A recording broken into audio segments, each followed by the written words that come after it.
Well, first of all, I think I really want to thank Thierry Frémaux and everyone at the festival for allowing this panel to happen. I think that shows their real commitment to diversification of voices and their commitment to giving voice to those who are perhaps don't always see their stories realised on screen. So thank you.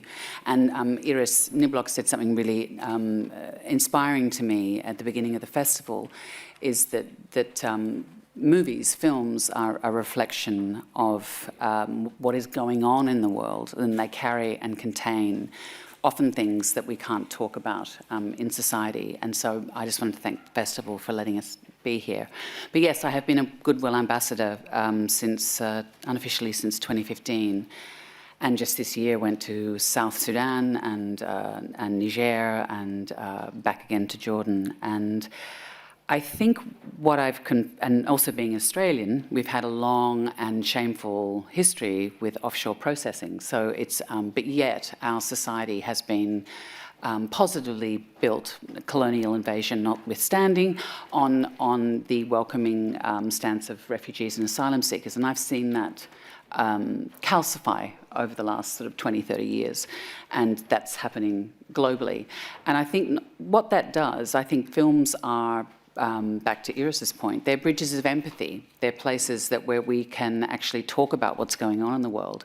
And when I started working with UNHCR back in 2015, the numbers of displaced around the world were approaching 60 million. And there's new figures coming out in a few weeks, and it's going to be even more than this. But at the moment, we're up at, 114 million, and that's just in the time, in a very short period of time. So it's an enormous crisis.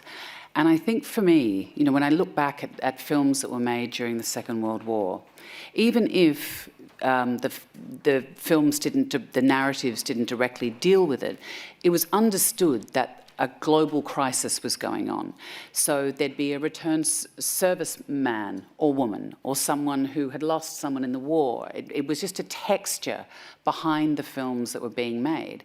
And given that this is a global challenge, a global crisis, and I'm always bewildered as to why more films don't speak directly or obliquely to this.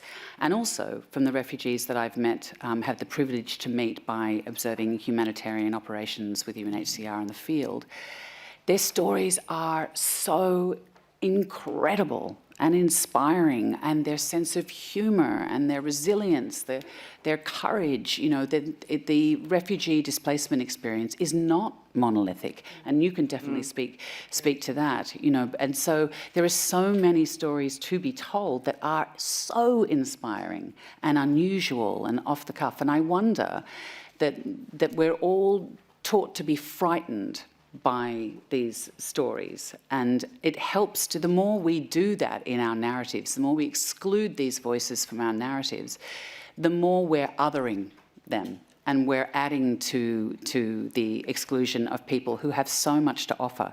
Not only people who are architects, lawyers, doctors who are displaced and forced to flee from their homes through no fault of their own, but also displaced artists. And so, that's something that Koji and I can speak to, about trying to facilitate ways in which displaced artists can get their stories told. But that was a very long-winded answer to your question, Rhea.